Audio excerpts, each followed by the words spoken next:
അസ്സലാമു അലൈക്കും. എൻ്റെ പേര് മുത്തലിബ്, വീട് ചന്ദ്രാപിന്നി. എല്ലാ ഈ സദസ്സിലുള്ള സ്റ്റേജിലുള്ള എല്ലാ പണ്ഡിതന്മാരും കേൾക്കുന്ന നമ്മളെല്ലാവരും മൂമിനായി മരിക്കാൻ അള്ളാഹു തൗഫീഖ് ചെയ്യുമാറാകട്ടെ. നമ്മൾ മൂമിനാണ് എന്ന് നാം സ്റ്റേജിലും പരസ്യം പോലെ പറയുകയും മുന്നിലും പിന്നിലും ആയത്തോതുകയും കൂടെ നിങ്ങളോടൊപ്പം ദഅവത്തിന് നിങ്ങളോടൊപ്പം വർഷങ്ങളോളം നിന്ന അനീഫ് കായക്കൊടിയെ പോലുള്ള പണ്ഡിതന്മാർ, നിങ്ങളും പണ്ഡിതന്മാരെ ഞാൻ വിശ്വസിക്കുന്നു, അവർ വിഡ്ഢി വിഡ്ഢി വിഡ്ഢി എന്ന് സ്റ്റേജിൽ വളരെ നല്ല നിലയിൽ നിങ്ങൾ പറയുമ്പോൾ അത് അള്ളാഹുവിൻ്റെ മലക്കുകൾ രേഖപ്പെടുത്തുകയില്ലേ എന്ന് ഞാൻ മുജാഹിദ് ബാലുശ്ശേരിയോട് ചോദിക്കണം. ചോദ്യം ഒന്ന്. രണ്ടാമത്തെ ഒരു ചോദ്യം, 3 ചോദ്യത്തിനും നിങ്ങൾ തന്നെ മറുപടി പറയണം. മുജാഹിദ് ബാലുശ്ശേരിയുടെ ചോദ്യം. രണ്ടാമത്തെ ചോദ്യം, സദസ്സിൽ നിന്ന് മൂമിനാണ് എന്നുള്ളൊരു ബോധം നിങ്ങൾക്കുണ്ടാവണം. അത് നിങ്ങളെക്കാളും പ്രായം കൂടി എന്നുള്ള നിലക്ക് നിങ്ങളോട് ഞാൻ ഉപദേശിക്കുന്നു. അതെന്താണെന്ന് വെച്ചാൽ, ബാംഗ്ലൂർ, കോയമ്പത്തൂർ അങ്ങനെയുള്ള പല പുറന്ത സ്ഥലങ്ങളിൽ സ്ത്രീകളെ പറഞ്ഞയച്ചുകൊണ്ട് കുട്ടികളെ +2 കഴിഞ്ഞതിന് ശേഷം ഡിഗ്രിക്ക്, എഞ്ചിനീയറിങ്ങിനും MBBSനൊക്കെ പറഞ്ഞയക്കുന്ന ആ കുട്ടികൾ ജമ്മാക്കിക്കൊണ്ട് അവരൊക്കെ വളരെ മോശമായി പോകുന്നു എന്ന് നിങ്ങൾ പൊതു സ്റ്റേജിൽ പറഞ്ഞു പോകരുത്. അത് അന്യമതസ്ഥരോ മറ്റുള്ള ആളുകളോ നിങ്ങളോട് ചോദിച്ചു കഴിഞ്ഞാൽ നിങ്ങൾ അതിന് എന്ത് മറുപടി പറയും? ഇത്തരം സ്റ്റേജുകൾ അതിനെ ഉപമിക്കാതെ പുറം സ്റ്റേജുകൾ അത് നിങ്ങൾ ഉപയോഗപ്പെടുത്തും. പിന്നെ മൂന്നാമത്തെ ഒരു ചോദ്യം ബാലുശ്ശേരിയോട് തന്നെയാണ് ചോദിക്കുന്നത്. ഈ ബുസ്താനുൽ ഉലൂം അറബി കോളേജിൽ നടന്ന വാർഷിക സമ്മേളനത്തിൽ അദ്ദേഹം പറഞ്ഞു, ഏതെങ്കിലും മുജാഹിദ് പണ്ഡിതന്മാർ ആരെങ്കിലും ജിന്നിനോട് പ്രാർത്ഥിക്കാൻ ശിർക്കല്ല എന്ന് പറഞ്ഞിട്ടുണ്ടോ? അങ്ങനെ 3-4 പ്രാവശ്യം ഇടിവാളത്തിൽ നിന്ന മാളി അയാൾ നിന്ന് തുള്ളി. അതിന് മറുപടി അദ്ദേഹം ഇവിടെ പറയണം. അദ്ദേഹം പറഞ്ഞിട്ടുണ്ട്, ജിന്നിനോട് പ്രാർത്ഥിക്കൽ ശിർക്കല്ല എന്ന് ഏതെങ്കിലും പണ്ഡിതന്മാർ പറഞ്ഞിട്ടുണ്ടോ എന്നുള്ള മറുപടി അദ്ദേഹം പറയേണ്ടതുണ്ട്. ഈ ഇരിക്കുന്ന മുജാഹിദ് വിഭാഗത്തിൽ അള്ളാഹുവിന്റെ തൗഫീഖോടി ഒരുവിധം ആളുകളായിട്ട് അടിത്തറ 14 വയസ്സ് മുതൽ ഞാൻ ഈ പ്രസ്ഥാനമായിട്ട് ബന്ധമുള്ള ആളുകൾ മുജാഹിദ് പ്രസ്ഥാനത്തിലുള്ള ഇന്ന് 3 വിഭാഗം, മടവൂർ വിഭാഗമായാലും ശരി, അതേപോലെ തന്നെ KNMന്റെ വിഭാഗമായാലും ശരി, ഇപ്പൊ നിങ്ങളുടെ ഈ വിഭാഗമായാലും ശരി, ആരും ജിന്നിനോട് പ്രാർത്ഥിക്കുന്നത് ശിർക്കാണ് എന്ന് വിശ്വസിക്കുന്നവരാണ്. അള്ളാഹു അല്ലാത്ത ആരോടും പ്രാർത്ഥിക്കുന്നത്. അങ്ങനെ മുവഹിദുകളായിട്ട് മരിക്കാൻ അള്ളാഹു തൗഫീഖ് ചെയ്യുമാറാകട്ടെ. അതുകൊണ്ട് വേദിയിലൊക്കെ പ്രസംഗിക്കുമ്പോൾ വളരെ സൂക്ഷ്മതയോടുകൂടി അള്ളാഹു നമ്മളുടെ സംസാരങ്ങളൊക്കെ നാളെ വിചാരണ ചെയ്യപ്പെടും എന്നുള്ള ബോധത്തോടെ സംസാരിക്കണം എന്നാണ് എനിക്ക് പറയാനുള്ളത്. പിന്നെ നാസിർ മൗലവി ചാരൻ എന്ന് പറയും. ചാരന്റെ അർത്ഥം എന്താണ്? അതൊക്കെ നമ്മൾ മൂമിനിങ്ങളുടെ സംസാരത്തിൽ ഒരിക്കലും പാടാത്താണ്. ഫൈസൽ മുസ്ലിയാർ ഞാൻ കണ്ടുമുട്ടിയ രംഗം അള്ളാഹു നിങ്ങൾക്ക് ഓർമ്മ ഉണ്ടാവും എവിടെയെന്നുള്ളത്. വിശദീകരിക്കും. 1-2 കാര്യം എനിക്ക് പറയാനുള്ളത്. ഒന്ന്, ഇത്തരം പദപ്രയോഗങ്ങൾ അതിൽ ഇസ്ലാമികമായ കൃത്യമായ മാനങ്ങൾ പാലിച്ചുകൊണ്ട് ഞങ്ങളൊക്കെ പ്രയോഗിക്കാൻ ശ്രമിക്കാറുണ്ട്. അതിനപ്പുറത്തേക്ക് പോകുന്നുണ്ടെങ്കിൽ തെറ്റു തന്നെയാണ്, ന്യായീകരിക്കാൻ ഒരിക്കലും വകുപ്പില്ല. എന്നാൽ ഇത്തരം പരാമർശങ്ങൾ അനുവദിക്കപ്പെട്ട ചില മേഖലകൾ ഇസ്ലാമിൽ ഉണ്ട്.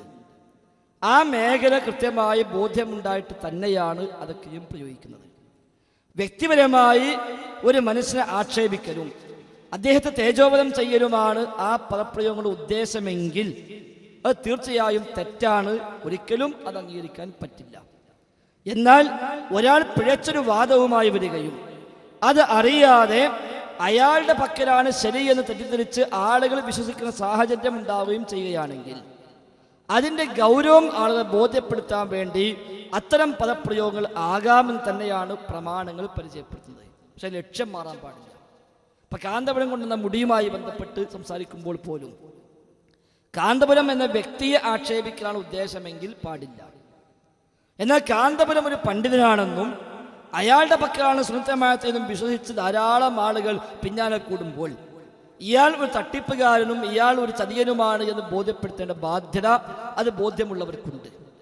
ആ ലക്ഷ്യം മുമ്പിൽ വെച്ചുകൊണ്ട് അതിന് ഉപോത്ബലകമായ മതപരമായ ലിമിറ്റുകൾ പാലിച്ചുകൊണ്ടുള്ള പ്രയോഗങ്ങൾ പറ്റും. വിശുദ്ധ ഖുർആനിൽ വേദഗ്രന്ഥം നൽകപ്പെട്ടിട്ട് പിന്നീട് അതിൽ നിന്ന് വഴിമാറിപ്പോയ ആളുകളെ പറ്റിയുള്ള പരാമർശമുണ്ട്. മസലുല്ലദീന ഹുമിലു തൗറാത്ത സുമ്മ ലം യഹ്മിലുഹാ കമസലിൽ ഹിമാർ.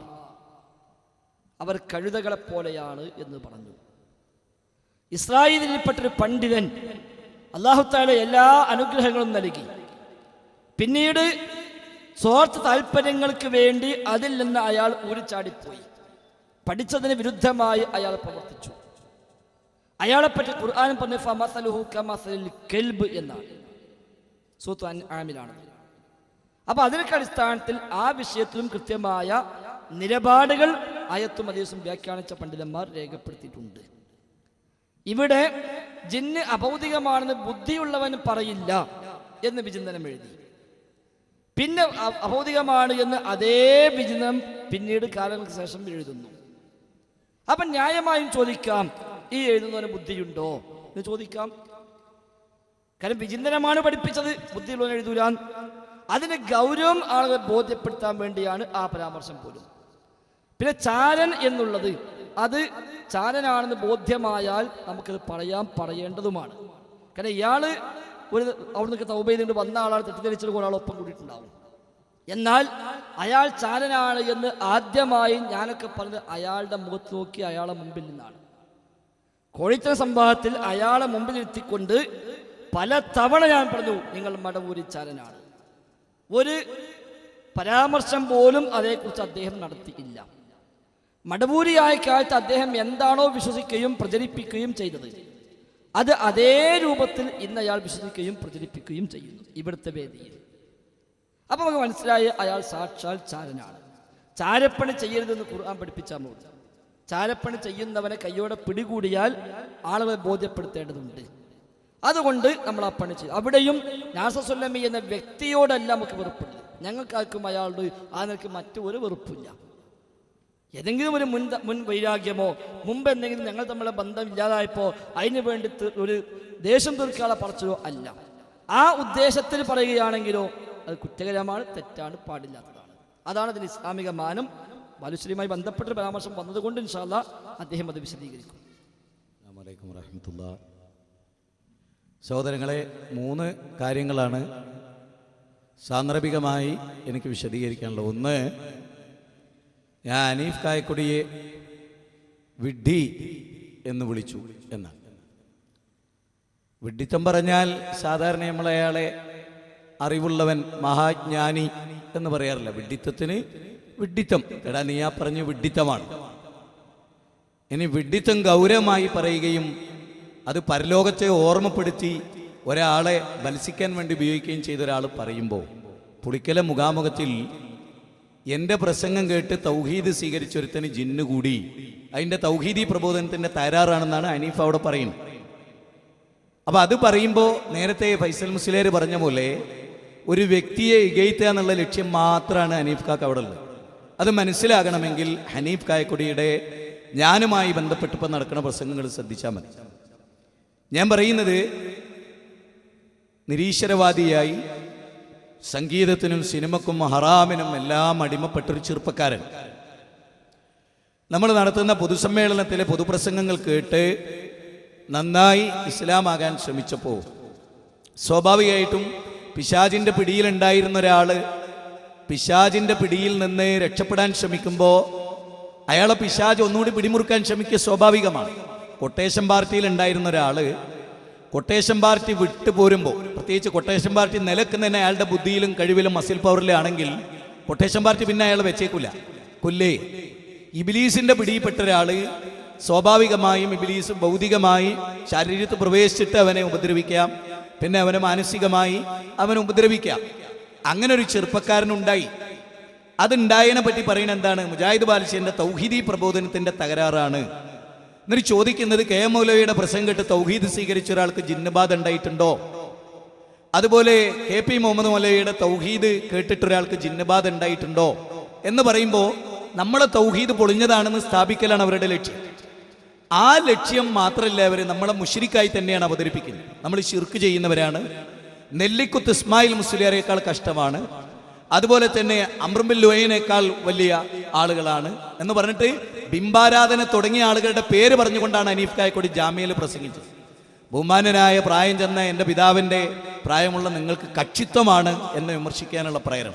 കാരണം ഞാൻ വളരെ ക്ലിയറായി പറയാം, അള്ളാഹു അല്ലാത്തവരോട് പ്രാർത്ഥിക്കാം എന്ന് പറയുന്നവർ ഈ സംഘടനയിലുണ്ട് എന്ന് TPയുടെ 5 ക്ലിപ്പിംഗ് ആണ് ഞങ്ങൾ മുമ്പ് ഇവിടെ ഇട്ട്. 5 ക്ലിപ്പിംഗ്. അതായത് ഞങ്ങൾ ശിർക്ക് പറയുന്നു, ആരെ പോലെ, പേരോടിനെ പോലെ, അതുപോലെ തന്നെ ഇവിടുത്തെ കാന്തപുരം ടീമിനെ പോലെ ശിർക്കിന്റെ പ്രചാരകരാണ്. അതിൽ അദ്ദേഹത്തിന് വേദനയൊന്നും ഉണ്ടായില്ല. മാത്രമല്ല, അദ്ദേഹം വിമർശിച്ചാൽ ഞാൻ വിഡ്ഢിന്ന് വിളിച്ച ആള്, അയാൾ പറഞ്ഞതിനേക്കാൾ കൂടുതൽ തൗഹീദ് ജീവിതത്തിൽ പറഞ്ഞ ആളാണ് ഞാനൊക്കെ. കാരണം ഡേറ്റ് കൊടുത്തിട്ട് ഫോൺ ഓഫ് ആക്കിയിട്ട് കടന്നോലാണ് ഈ രണ്ടാള്, അനസു അനീഫെ. അന്നും ഇവിടെ ശിർക്ക് പ്രചരിപ്പിച്ചിരുന്നു ഖുറാഫികള്. അവർക്ക് മറുപടി കൊടുക്കാൻ വിളിച്ച സദസ്സിലാണ് ഫോൺ ഓഫ് ആക്കിയിട്ട് വിട്ട് കിടന്നുറങ്ങി സംഘാടകരെ വേദനിപ്പിച്ച്. ആ ആളുകളാണ് ജീവിതത്തിൽ ഒരൊറ്റ ദിവസം പോലും വിശ്രമിക്കാത്ത മുവഹിദുകളെ മുശ്രിക്കുകളായും ശിർക്കിന്റെ പ്രചാരകരായി അവതരിപ്പിച്ച്. ഞങ്ങൾക്ക് വേദനയുണ്ട്. ഞങ്ങളെ മുശ്രിക്കുകളെന്നും ശിർക്കിന്റെ പ്രചാരകരെന്നും അബൂജഹലിനേക്കാൾ കഷ്ടമാണെന്നും ഞാൻ പറയാം. ഞാൻ കൈ കൊടുത്ത നല്ലൊരു മുജാഹിദ് എന്റെ കൈ തട്ടി പറഞ്ഞ മുജാഹിദ് ബാലുശ്ശേരി മരിച്ചു. ഇപ്പൊ ജിന്നിനെ വിളിക്കുന്ന മുജാഹിദ് ബാലുശ്ശേരി അവിടെ ഉള്ളത്. നിങ്ങളും സമ്മതിച്ചു അങ്ങനെ വിളിക്കുന്ന ആരും ഇവിടെ ഇല്ല. അപ്പൊ അവരുടെ പ്രചരണം അതാണ്, അതിൽപ്പെട്ട വിട്ടിത്. അതുകൊണ്ടാണ് ഞാൻ ചോദിച്ചത്, മഹാനായ മൂസാ നബിയുടെ പ്രസംഗം കേട്ട് അതിൽ നിന്ന് തൗഹീദ് സ്വീകരിച്ച് ഹാറൂൻ നബി നോക്കി നിൽക്കെ ശിർക്ക് ചെയ്തൊരു സമൂഹത്തിന്റെ പിക്ചർ ഖുർആൻ പറയുന്നുണ്ട്. അത് പറഞ്ഞിട്ട് ഹാറൂൻ നബീനെ കുറ്റപ്പെടുത്തുവോ? ഹാറൂൻ നബിക്ക് കുഴപ്പാണെന്ന് പറയോ? മൂസാ നബിയുടെ തൗഹീദ് കുഴപ്പാണെന്ന് വിഡ്ഢിയായ അനീഫ പറയോ? ഞാൻ വീണ്ടും ചോദിക്കുന്നു. അതുകൊണ്ട് അയാൾ വിഡ്ഢിയാന്ന് പറഞ്ഞു. ഇസ്ലാമിന്റെ ബാലപാഠം അറിയാതെ വ്യക്തിവിരോധം വെച്ച് വിമർശിച്ചതിന്റെ പേരിലാണ് വിഡ്ഢി എന്ന് വിളിച്ച്. ഒരു കുറ്റബോധം എനിക്കിപ്പോഴും ഇല്ല. കാരണം നിങ്ങൾ ആ പ്രസംഗം കേൾക്കണം, നിങ്ങൾ ആ വിഷയം പഠിക്കണം. അതുകൊണ്ടാണ്. മാത്രമല്ല, എന്നെ മണിയച്ചൻ എന്നാണ് അനസു വിളിച്ചത്. മണിയച്ചൻ എന്ന് വിളിച്ചിട്ട് ഏറ്റവും വൃത്തികെട്ട ഒരാളെ ഇവിടെ കോടതി വിലക്കിയിട്ടുള്ള ഒരാളുടെ പേര് പറഞ്ഞുകൊണ്ടാണ് എൻ്റെ വിഷയത്തിൽ പ്രസംഗിച്ചിട്ടുള്ളത്. ബാലൻ എന്നാണ് എന്നെ അവരിൽ കൂട്ടത്തിൽ പല്ലും വിളിക്കുന്നത്, ഇപ്പോഴും വിളിക്കുന്നത്. എൻ്റെ പേര് മുജാഹിദ് എന്നാണ്, എല്ലാവർക്കും അറിയാം. എന്നെ ബാലൻ എന്ന് വിളിക്കുന്നു, വേറൊരു അമുസ്ലിമിന്റെ പേര് വിളിക്കുന്നു. ഇതൊന്നും യാതൊരു പ്രശ്നവുമില്ല. അപ്പൊ അതിൻ്റെ അപ്പുറത്തും ഇപ്പുറത്ത് ഈമാൻ പറയുന്നതിൽ കുഴപ്പമില്ല. മൈക്ക് കെട്ടിയിട്ടില്ലാത്ത പച്ച നുണ പറയാം, ശിർക്കിന് കൂട്ടുന്നെന്ന് പറയാം, ശിർക്കുള്ള ആളുകൾ അവരെന്ന് പറയാം, ഇവരെ തുടരാൻ പാടില്ല എന്ന് പറയാം, ഇവരെ വീട്ടിൽ നിന്ന് പുറത്താക്കണം എന്ന് പറയാം, ഈ മുശ്രിക്കുകൾക്ക് പെണ്ണെട്ടിച്ചു കൊടുക്കരുതെന്ന് പറയാം. അതിലൊന്നും ഒരു കുഴപ്പമില്ലല്ലേ കാക്ക? അപ്പൊ വസ്തുത നീതിബോധത്തോടുകൂടി വിലയിരുത്തണം എന്നാണ് ഞാൻ ഈ സന്ദർഭത്തിൽ ഒന്ന് പറയുന്നത്. രണ്ടാമത്തെ കാര്യം, ബാംഗ്ലൂരിലും കോയമ്പത്തൂരിലും നിന്ന് നമ്മുടെ നാട്ടിൽ നടക്കുന്ന തിന്മ. അപ്പൊ ഈ സദസ്സിൽ എന്റെ പ്രസംഗം കഴിഞ്ഞപ്പോ അശോകേട്ടൻ എന്ന് പറഞ്ഞിട്ട് ഒരാൾ ഇവിടെ കയറി വന്നിരുന്നു. അയാളുടെ സംസാരം ഇവിടെ റെക്കോർഡും ചെയ്തിട്ടുണ്ട്. അശോകേട്ടൻ പറഞ്ഞത് ഈ പ്രസംഗങ്ങൾ സമൂഹത്തിന് മാതൃകയാകണം. എനിക്ക് വളരെ ഇഷ്ടപ്പെട്ടിരിക്കുന്നു. കാരണം ഈ സ്ത്രീ സമൂഹത്തിന്റെയും ഇന്നത്തെ കുട്ടികളുടെയും പോക്ക് നിങ്ങൾക്ക് അതുപോലും എന്തായി തോന്നുകയാണ്? വലിയ പ്രശ്നമായി തോന്നുന്നത്. കാരണം നിങ്ങളുടെ പ്രശ്നം അതല്ല. മിനല്ലദീന ഫറഖു ദീനഹും വകാനൂ ശിഅൻ കുല്ലു ഹിസ്ബിൻ ബിമാ ലദൈഹിം ഫരിഹൂൻ. ഹിസ്ബിയത്താണ് നിങ്ങളെ നയിക്കുന്നത്. അതുകൊണ്ടാണ് നിങ്ങൾക്ക് അങ്ങനെ പറയേണ്ടി വന്നത്. ഞാൻ ചോദിക്കട്ടെ, ഇവിടെ ഇരിക്കുന്ന രക്ഷിതാക്കൾ, ഞാൻ ആ വിഷയം പറഞ്ഞല്ലോ, പെൺകുട്ടികളുടെ അബദ്ധസഞ്ചാരം. ആർക്കത് നിഷേധിക്കാൻ കഴിയാ? എല്ലാ പെൺകുട്ടികളും അങ്ങനെയാണ് ഞാൻ പറഞ്ഞു. ഇവിടെ ഞാൻ പറഞ്ഞിട്ടില്ല, ഞാൻ അങ്ങനെ വിശദീകരിച്ചിട്ടില്ല. സമൂഹത്തിന്റെ എന്റെ വിഷയം തന്നെ എന്താ? മതം സുരക്ഷയാണെന്നാ. സ്ത്രീകൾക്ക് സുരക്ഷ ഇല്ലാത്തൊരു ലോകത്തവിടെ. അതുകൊണ്ട് സ്ത്രീകൾ എന്തുകൊണ്ട് ഇങ്ങനെ ആയിത്തീരുന്നു? അത് ഗൗരവബോധമുള്ളവരേക്ക് പറയും, സമൂഹം നശിക്കുന്നതിൽ വിഷമുള്ളവരേക്ക് പറയും. അത് ആ രൂപത്തിൽ മാന്യത കെട്ടൊരു വാക്കും ഞാൻ എന്റെ പ്രസംഗത്തിൽ ഉപയോഗിച്ചിട്ടില്ല. എങ്കിൽ സദസ്സ് പറയണം, ഞാൻ ഇന്ന് ഇവിടെ നടത്തിയ പ്രസംഗത്തിൽ മാന്യത വിട്ട് എന്ത് വാക്ക് പറഞ്ഞു? ഗൗരവമായി പറഞ്ഞു. ഞാൻ ആ പ്രസംഗത്തിൽ പറയും ചെയ്തു, എനിക്ക് ആത്മരോക്ഷം കൂടുതലാണ്. ആ ആത്മരോക്ഷം ഞാൻ പ്രകടിപ്പിച്ചു. അതൊരു സമൂഹത്തിന്റെ ബാധ്യതയാണ്. നബി സല്ലല്ലാഹു അലൈഹി വസല്ലമയുടെ ഖുത്ബയെ പറ്റി പറയുന്നിടത്ത്